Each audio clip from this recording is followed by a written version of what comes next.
Hey there, this is Beth with my Queen of Wands, and this is just a quick little, not necessarily unboxing because I already unboxed it, Fallen Angels Oracle Cards deck video. It's a good sturdy box, but it has like one of those things in it. I don't know. I don't like boxes that are too big for the deck. So they're kind of annoying. So nice box. It has an insert in it that I've ripped out. I'm not going to use this for the deck. Nice little book to go with it. It's bigger than your little white book that you see with a lot of things. And it has a little history and then the definitions of the cards. He encourages you to use your intuition, which I like. And I had looked at these a while back and decided against buying them. I don't remember why, I just didn't. That's the back. And so I just put it off, and I was trying to stay off Etsy and buying like $50, trying not to buy a $50 tarot deck, and I ended up buying these instead. And I'm really quite happy I did. I like the images on them, and I like how they did kind of the digital collage. It works really well with this deck, and it just kind of gives them a nice old school death rock look, because if we would have had this deck at the Death Rock House in Salt Lake on 7th East, we would have been all over this deck, just because it's so kind of old school death rock.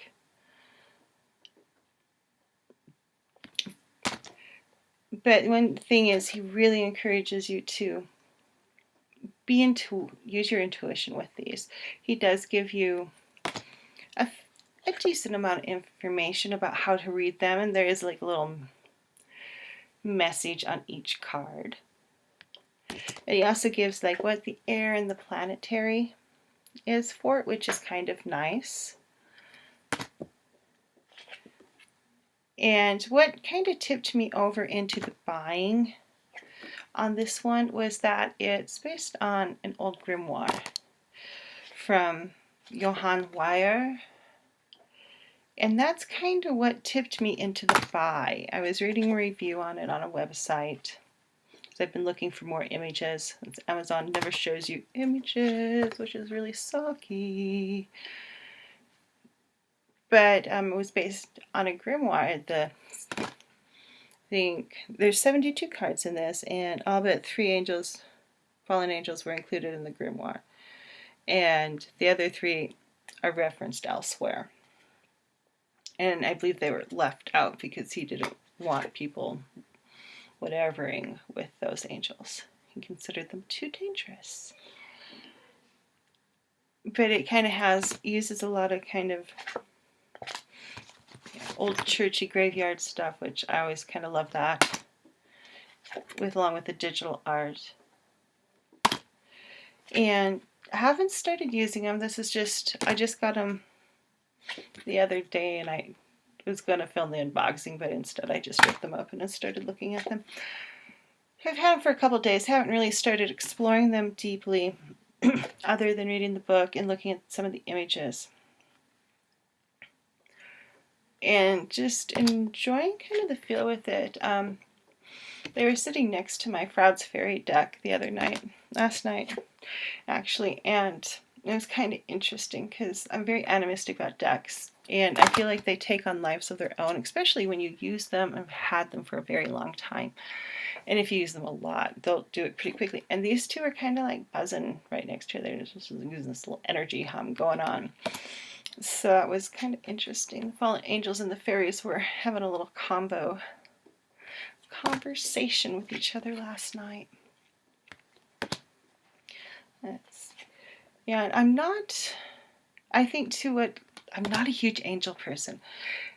And I think part of it is because it's like all these like buff, bohunky archangels and kind of things, or the other extreme of the feminine goddessy angels. And not that either is bad, they just don't resonate for me. And I do have another angel deck, but it's much more abstract than what you usually see, like with the Doreen Virtue. I always kind of think, like, I get confused because of Doreen Angel Lady and Doreen Valiente, who I think is cool. And the Doreen Angel Lady, her work just so much out there, and it's just kind of like, how much more are you going to keep putting out? And I don't know, for something about her work does not resonate with me, and so I kind of just avoid her. I think this AIM one of Hebel, I have no idea how to say their names, so it's a cool looking card. And here's Voile, Harmony, got Camel.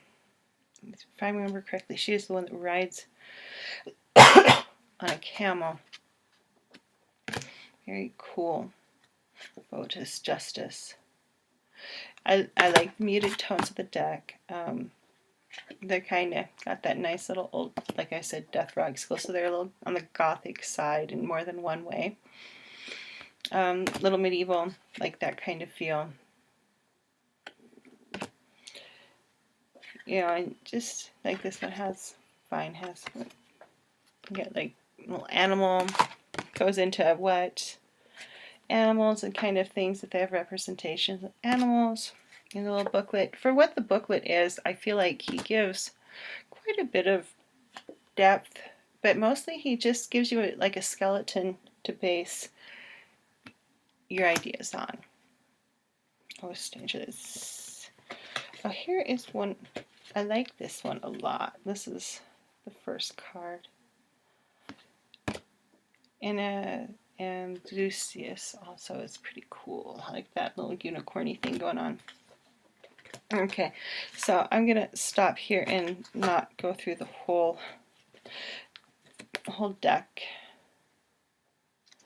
But so far, really like these so far, would recommend them, and when I start using them more and get a little more familiar with them, I will let you know if I recommend them still.